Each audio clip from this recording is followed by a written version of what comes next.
Attha-nipata. Source.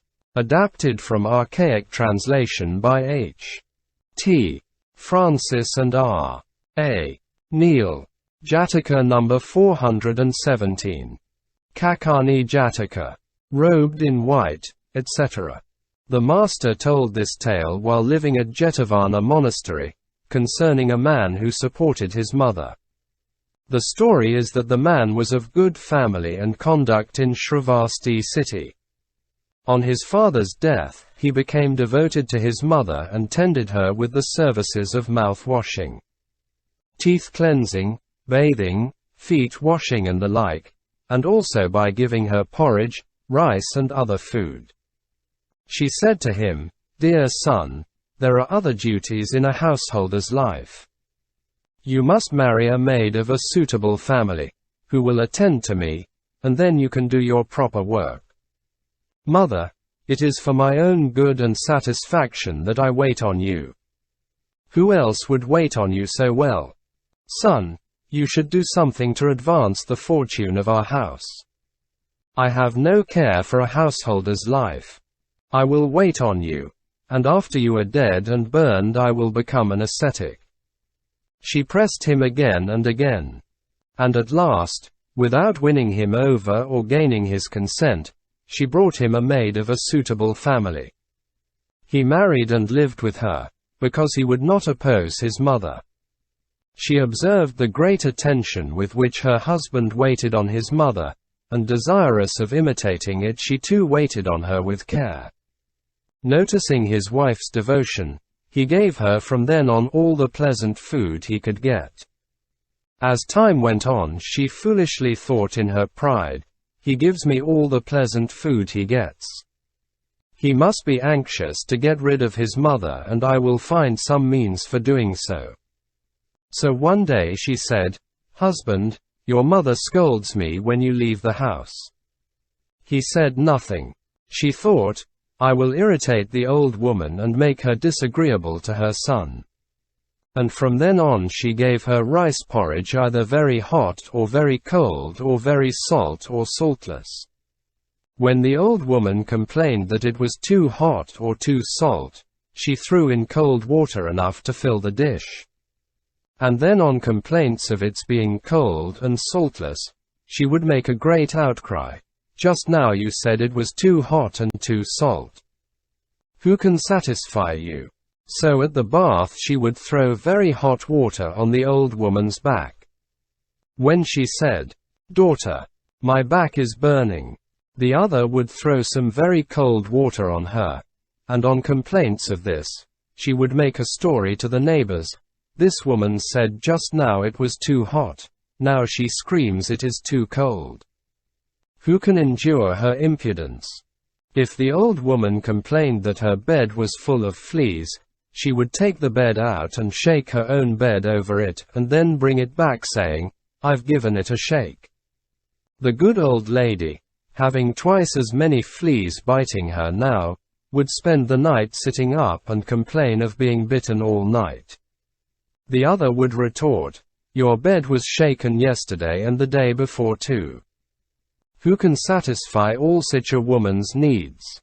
To set the old woman's son against her, she would scatter phlegm and mucus and grey hairs here and there, and when he asked who was making the whole house so dirty, she would say, "Your mother does it." But if she is told not to do so, she makes an outcry. "I can't stay in the same house with such an old witch. You must decide whether she stays or I." He listened to her and said, "Wife, you are yet young and can get a living wherever you go. But my mother is weak and I am her stay. Go and depart to your own kin." When she heard this, she was afraid and thought, "He cannot break with his mother who is so very dear to him. But if I go to my old home, I shall have a miserable life of separation. I will appease my mother-in-law and tend her as of old." And from then on she did so. One day that lay disciple went to Jetavana monastery to hear the righteous path. Saluting the master he stood on one side. The master asked him if he were not careless of his old duties, if he were dutiful in tending his mother. He answered, "Yes, Lord. My mother brought me a maid to wife against my will. She did such and such unseemly things, telling him all, but the woman could not make me break with my mother, and now she tends her with all respect." The master heard the story and said, "This time you would not do her asking. But formerly you threw out your mother at her asking, and owing to me took her back again to your house and tended her." And at the man's request he told the tale of old. Once upon a time when Brahmadatta was reigning in Benares, a young man of a certain family on his father's death devoted himself to his mother and tended her as in the introductory story. The details are to be given in full as above.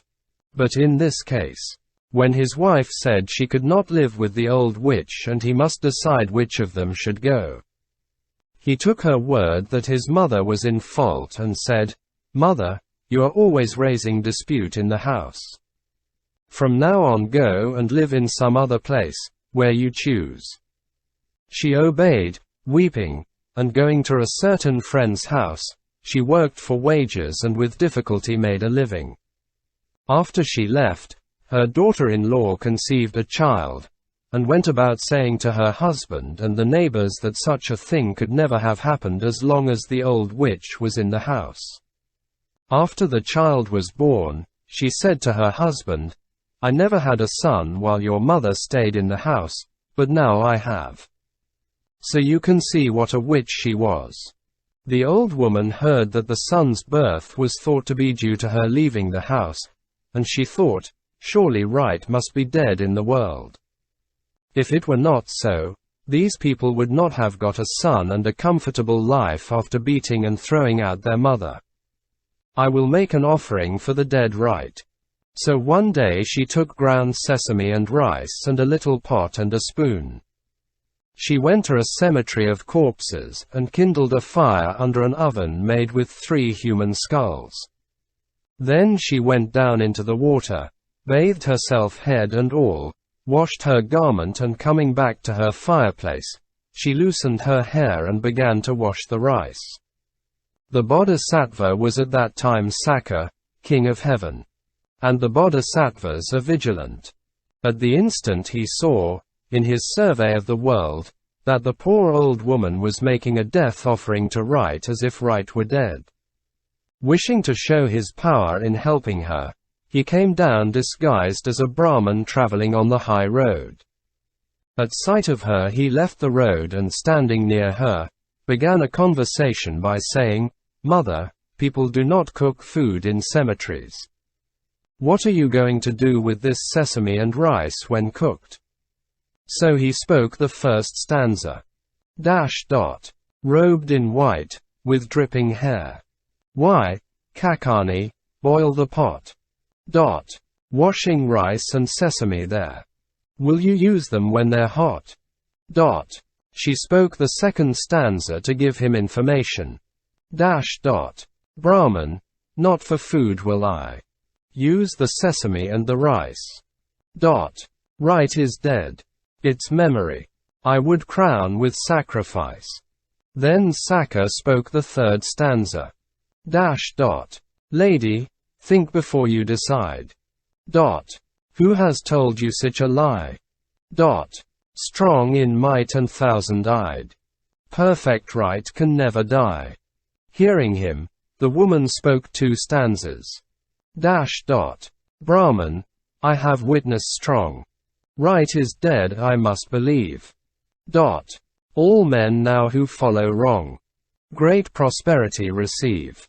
Barren once, my good son's spouse, beats me, and she bears a son.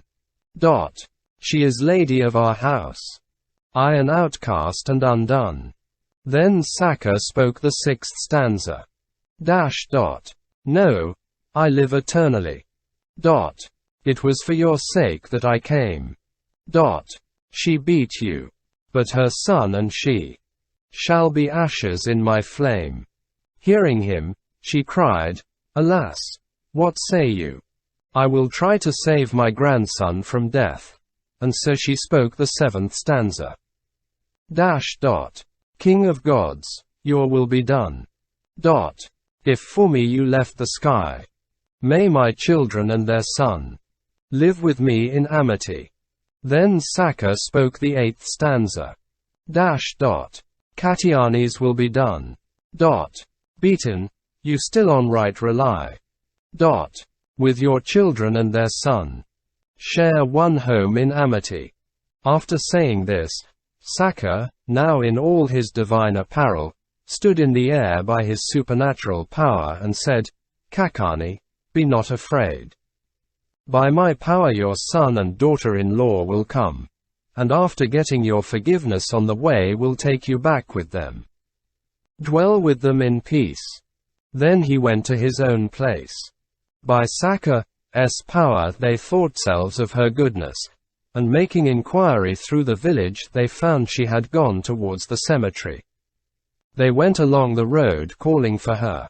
When they saw her, they fell at her feet, and asked and obtained her pardon for their offense. She welcomed her grandson. So they all went home in delight and from then on lived together, joyful with her good son's wife. Katyani then did dwell. Indra pacified the dispute. Son and grandson tend her well. This stanza is inspired by perfect wisdom. After the lesson, the master explained the truths and identified the birth. After the truths that lay disciple was established in the fruition of the first path.